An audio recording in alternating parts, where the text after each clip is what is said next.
This is Tacoincidence, where we learn the secrets of breakthrough brand experience from the most brilliant leaders while we're on the search for the perfect taco. Join us on taco stop number 8, a mile in her moccasins. I met up with Susan Petersen on Taco Tuesday at Blue Poblano in Orem, Utah. Susan built Freshly Picked, a highly coveted leather baby moccasin empire by making milestone moments for parents and babies not only stylish, but truly memorable. I wanted to learn why she believes in the power of brand experience, what she does to create it, and how it's helped her thrive. All over tacos. It really doesn't get much better than this. Man, those are some good nachos. I don't know if I've had nachos this good in a long time. So good. Might take some to go. Are you not a cilantro person? No. Well, I'm worried about my teeth.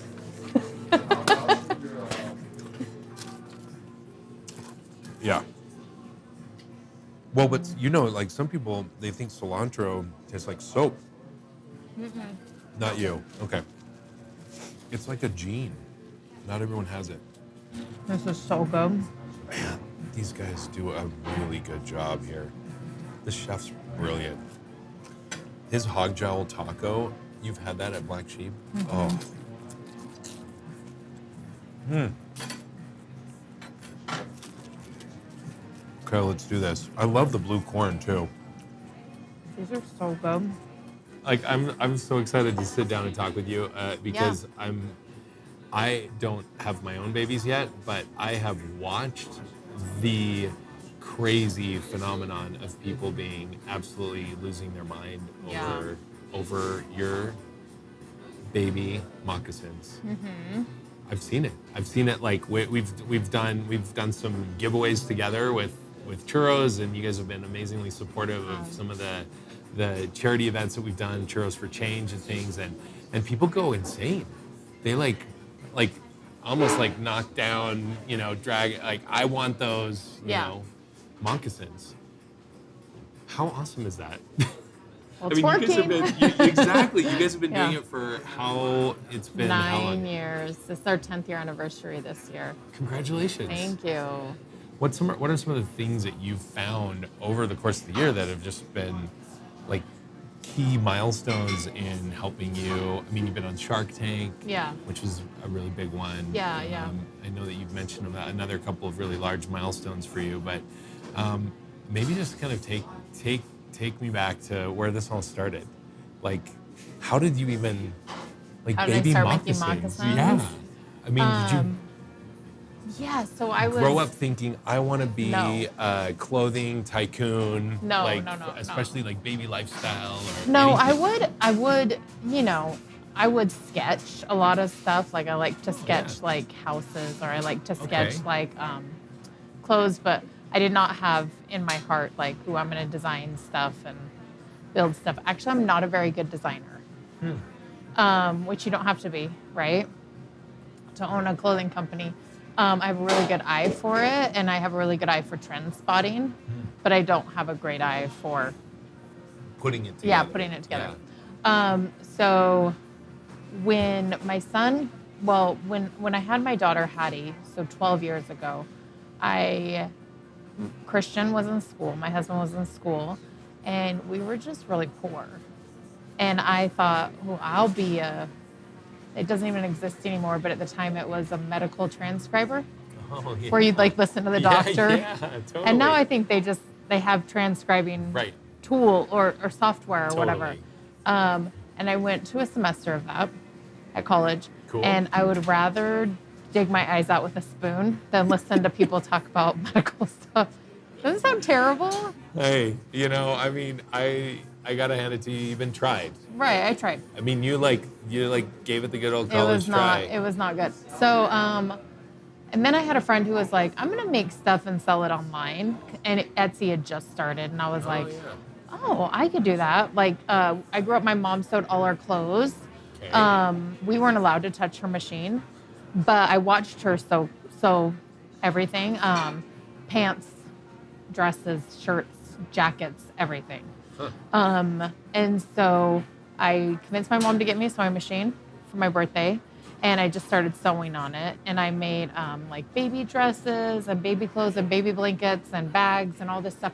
And then I just would put it on Etsy. For your own daughter, or for other? To sell online. To sell. Okay, yeah. Right. What did you call it at the time? It was all freshly picked. It was back then too. All freshly picked. Yeah. Cool. I started making baby shoes for my son because I just thought they were so cute, and I really wanted leather baby moccasins for him, and I couldn't find any. Huh. And so I just tried my hand at making them. And I took a picture, put it on my blog, and people said, "Oh, I'll buy those." And I hadn't even thought of like selling them. You were just posting like, "This is what I made my son." Yeah, I mean, it was early days of social media where it didn't happen unless you put it on the internet, right? Right. So I put it on the internet and people bought it. So I stocked my whole shop, like 30 pairs, and it sold out in minutes. And I'd never sold anything that fast before. So I did it again, and it sold out, did it again, and it sold out. Out of all of that, I think there are a couple things where I could point to and say like, oh, I learned that lesson there. And I learned that lesson there. Like, people go to a semester of college to learn this one principle and this one. And that one is like, man, just keep trying something different. Like, if something doesn't work out, but you feel like this is a path I want to go down, just keep trying something different. And it'll eventually work out, I think.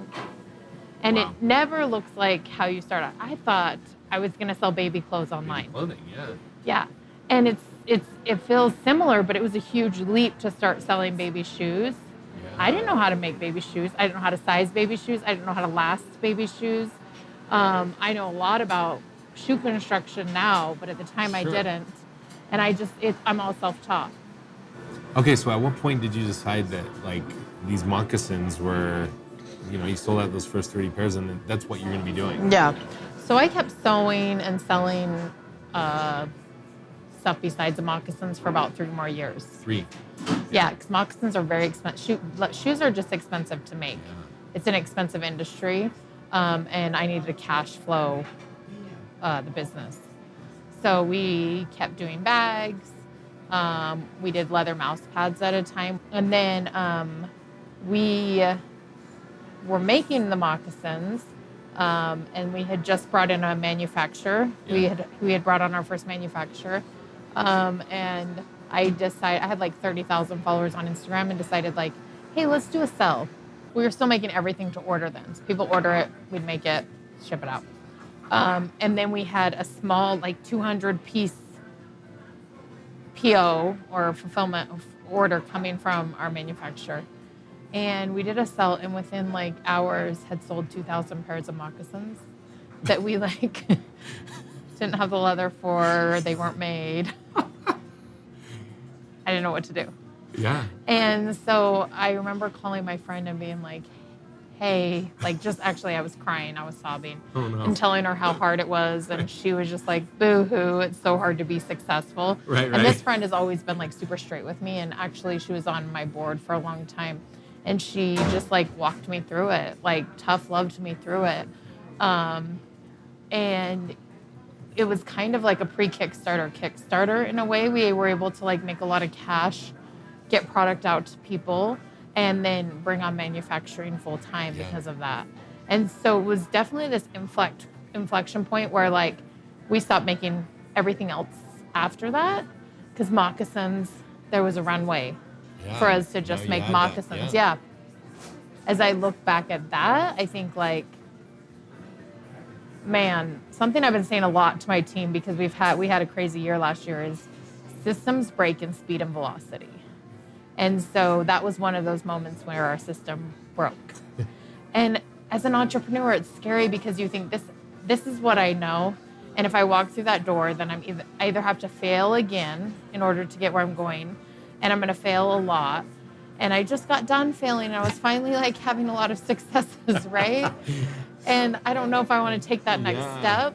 And sometimes we choose to do it, and sometimes we're forced into it, which I was in that situation. And I just remember feeling really scared. Like I knew the business was growing, and I could stop it at that point and just cash flow my life, and we'd be fine. Or we could invest everything back into the business and take it to the next level, which is what we decided to do. And then what did that next level look like? Shark Tank, yeah. We got on Shark Tank because of that story. That was my Shark Tank pitch. I think nearly everyone I know pipe dream to be on Shark Tank. Okay. So how does it feel? Like all the like the nerves leading up to it, nerves in the moment. Are there nerves? Yes. Are you like freaking out? Yes. I mean, I know they prep you. They do and they beforehand. don't. Well, we've all seen that Shark Tank when someone comes out and you're like, no, go back. What are you doing? Like they just Right. bomb, right? Yeah. And you think on the other end of that, there's some producer that's actually telling them that it's a great idea and you should go out there. Right? And so like Because they want good TV and they Sure. want a variety. And Sure, there has to be winners and losers, yes. Sure.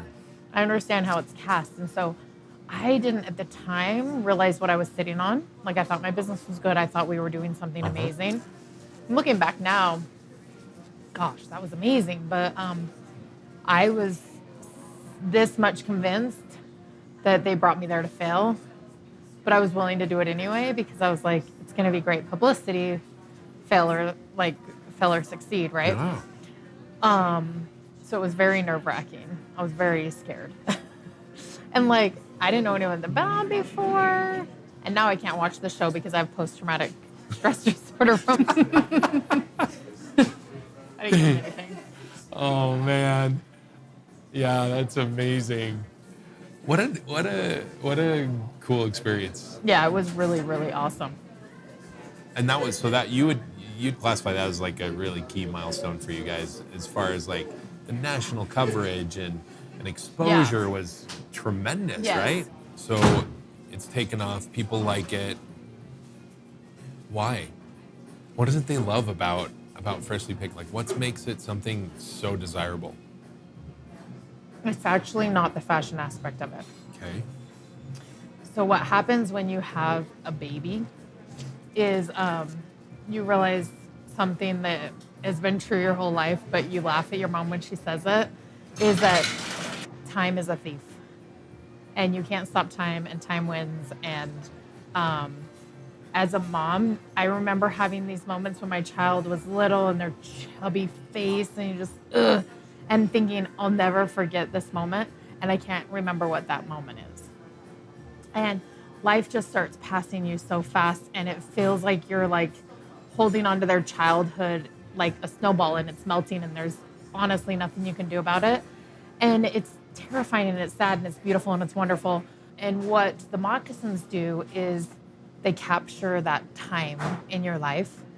And so when the moccasin is worn, you get a perfect footprint from your baby on the bottom. And there's scuffs on the toe from that time at the park when they fell down. And there's just like all these beautiful memories encapsulated in this little leather shoe that looks good on them. You remember fondly them wearing it. And then you have it as they're growing up into be teenagers that talk back and only want to play Fortnite, right? And so that is where the brand essence and DNA comes from, is if we can help a mom mark this meaningful part of her life, like when you become a mother, that's really meaningful. And then also mark the child's life in one product, then I feel like we're doing it right. Wow. So it becomes like it's a snowflake.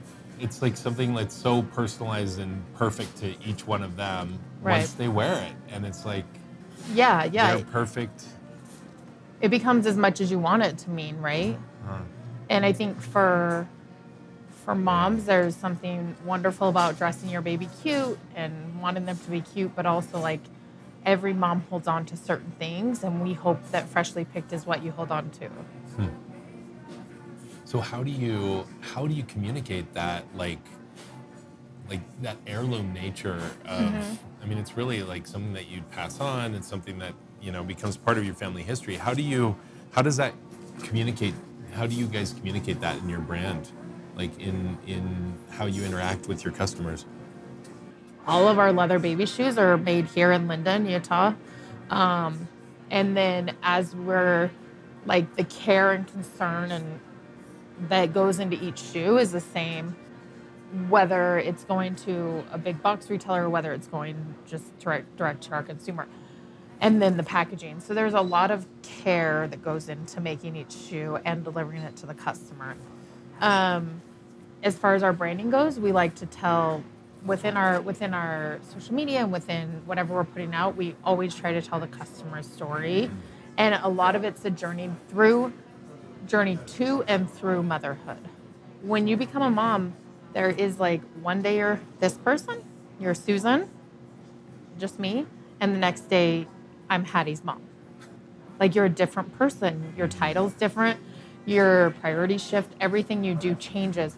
And so what we like to tell is a story to that point and then the story after that point.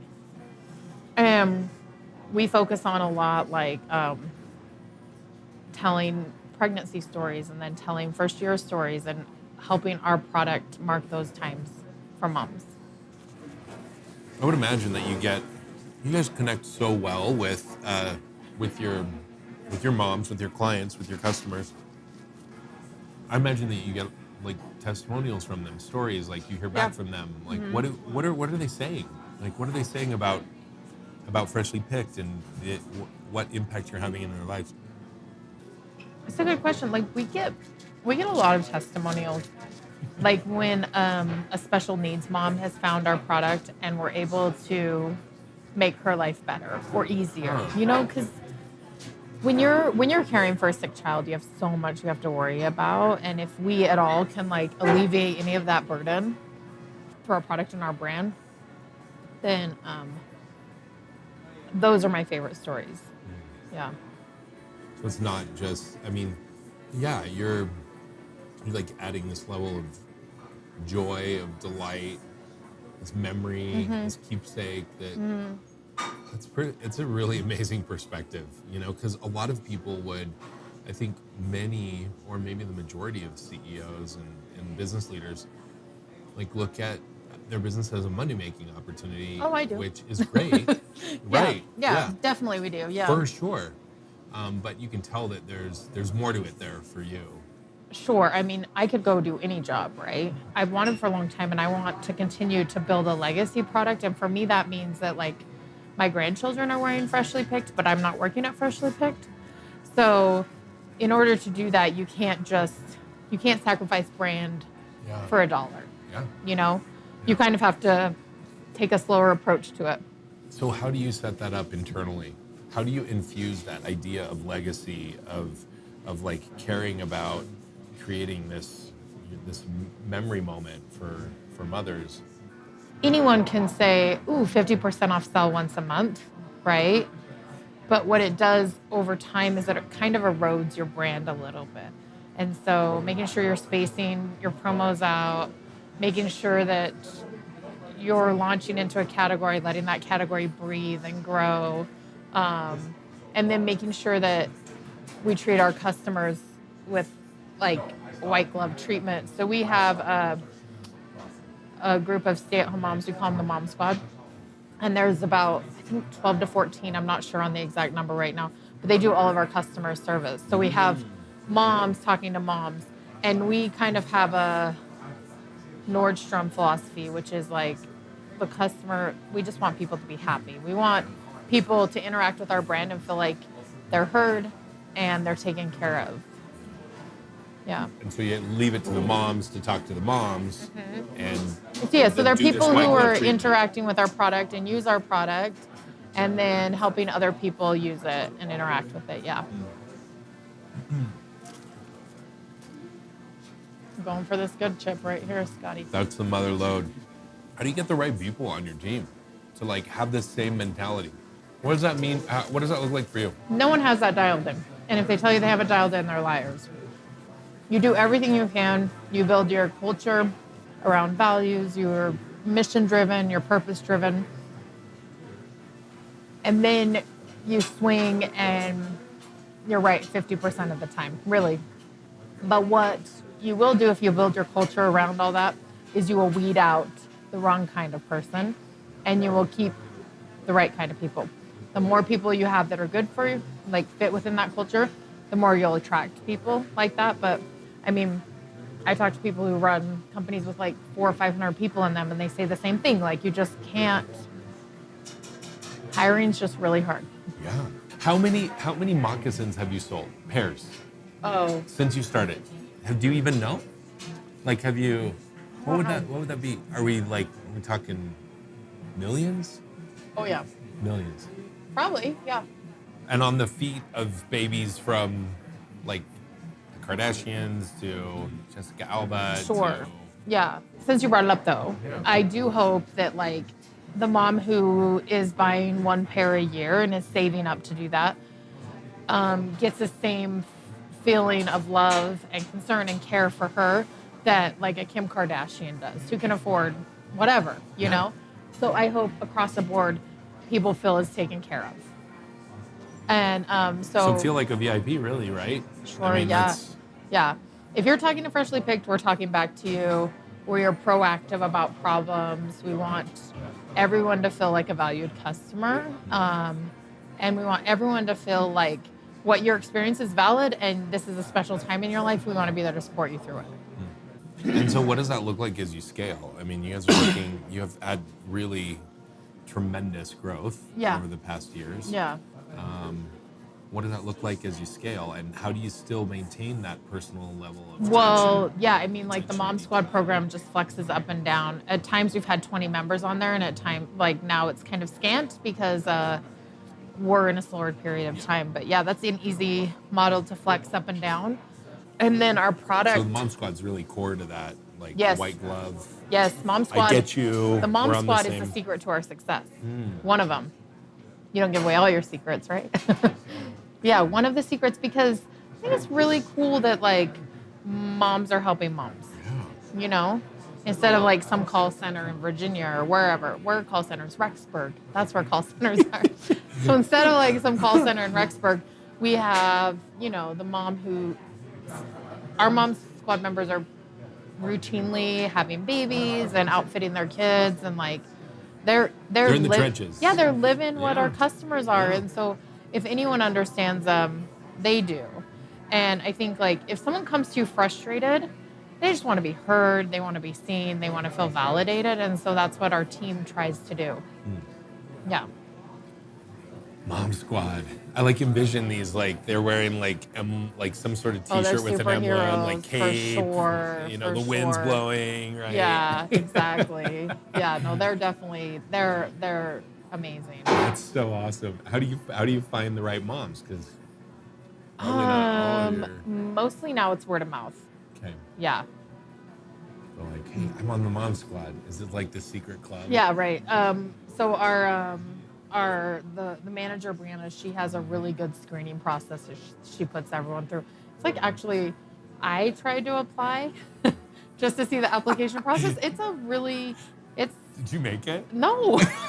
She wouldn't hire me. But it's that's okay. You have another job, so yeah, that's right. okay. Yeah, something to fall back on.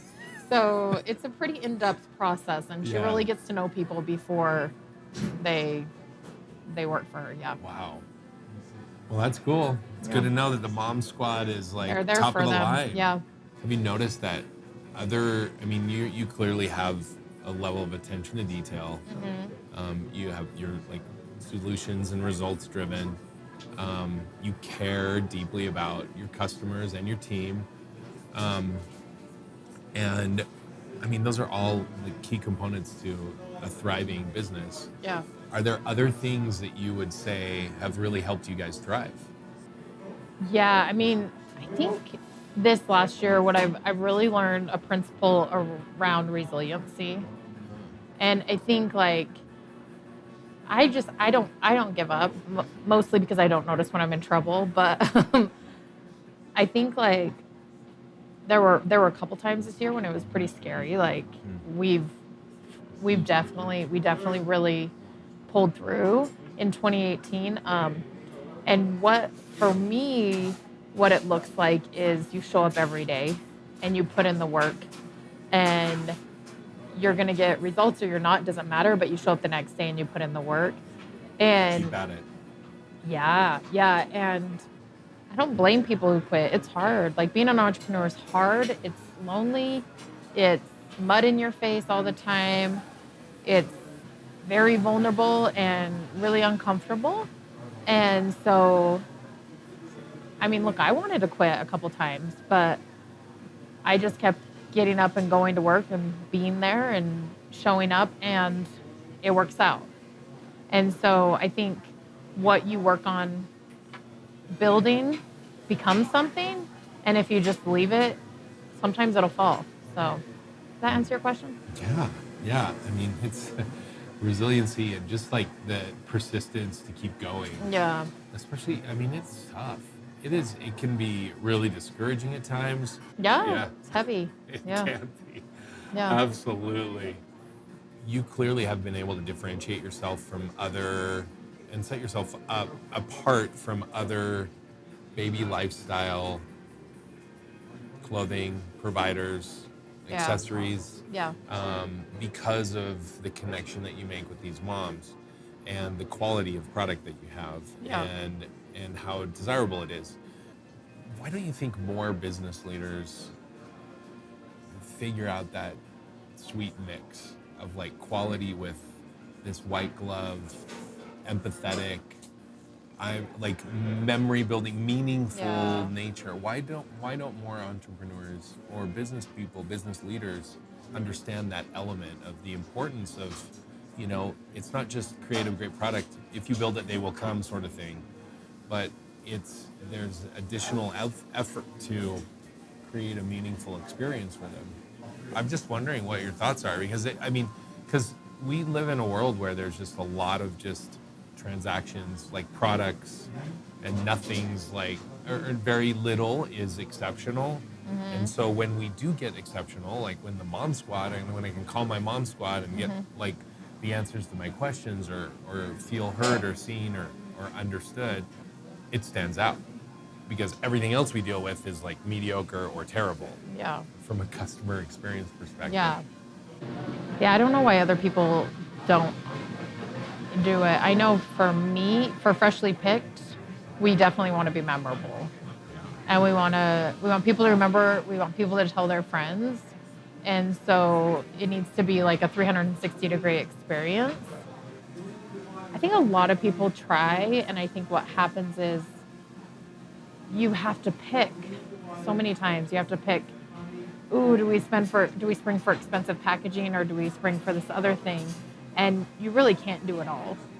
And so I think a lot of people try, and like even us, we're trying our best, and sometimes it hits off wonderfully and sometimes it doesn't. And Sure. so I think people are trying to, Yeah. And I think those that like really embrace that extra element, they're creating something memorable and special. People remember it and they spread the word, and those are the businesses that are really going to end up thriving and leaving a legacy like you're talking about. Yeah. So what does that legacy look like for you? Like, what does the company go on and do, or like, what do I do, or why do you want them to? What they say, Grandma started this company. Right, like probably in the same way that the Johnson & Johnson kids are like enjoy. It'd be awesome if like the legacy that I leave for my kids is like, it doesn't matter what you want to do, doesn't matter what it looks like you can achieve anything if you just go after it. And same thing for my grandparents. And I hope like as I build and set Freshly Picked off on its way, that can continue that, and then whatever I build after it can kind of stand up to that too. Yeah. That's so awesome. Like, put these moccasins on. This is what grandma built this. Right. We can do anything. Right. Yeah. Yeah. You want to create memories. You want Freshly Picked to be memorable. Mm-hmm. What advice would you give someone else to just do something a little bit more that's maybe feeling like the brand experience and customer experience seems a little bit nebulous? We had a really good example today on our Instagram stories where we have the Disney license for princesses. So last summer we put out Ariel, Belle, Cinderella, Sleeping Beauty, like the classics, Snow White. And we got a lot of feedback from moms that said, we don't see inclusion within this line. And we thought, you know what, you're right. But it was also like what Disney had given us. that was kind of our first foray. So we went back to Disney and we said, we really need Tiana and we really need Milan. And we requested Jasmine, but there's a Jasmine movie coming out this year, so they timed stuff. So they said, we don't have artwork for baby for that, because, you know, the way that Disney, it's so big and you have to have artwork for certain categories. So they created special artwork for Mulan and Tiana for Freshly Picked that was not anywhere else. And we were able to launch those within a couple months. Wow. And some mom wrote this big story about how she gave the feedback. She thought nothing would happen. We were so like, okay, thanks for your feedback is what we say always. And then we work our butts off to try to make it under promise, over deliver. So, and she said, never have I felt more seen from a brand. And so see your customers, be a reflection of what they're telling you, and let them see that you see them. Whether by telling them or by showing them in the product you release. Yeah. So cool. That's powerful. So inspiring to hear what you've done and what the success has been for you. And I hope people look at me and say, Susan Petersen is no smarter than me, no more talented than me. If she can do it, I can do it. Like, I really hope that people look at me and say that. So many times we're scared of our dreams, not because they're too big or like any philosophical reasons, just like it's scary to go after what you want. It's really scary. Yeah. And so I just hope people look at me and say, if she can do it, I can do it. Yeah. Well, there's no doubt. I know that's happening already. I told people that I was meeting with you and they're like, you're meeting with Susan? I love Susan. And people that like see you as that example of exactly what you said, like what they can do anything. Anyone can achieve their dreams. Yeah. And have that courage. So it's happening. That's good. Special thanks to our host, Blue Poblano, for creating the ideal place for us to talk about brand and customer experience. Love the Southwest flair to their tacos with the blue corn tortilla and the roasted green chilies. Really good. Join our epic taco journey on our website. You're not going to want to miss out on the national taco tour we're planning when we launch the book, The Search for the Perfect Taco. So follow us on social media, subscribe to our channel, and tune in to another episode of Tacoincidence, where we'll continue to explore the secrets to level up your brand experience and your taco game.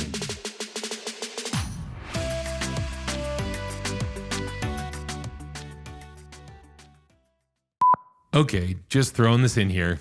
El Pilon.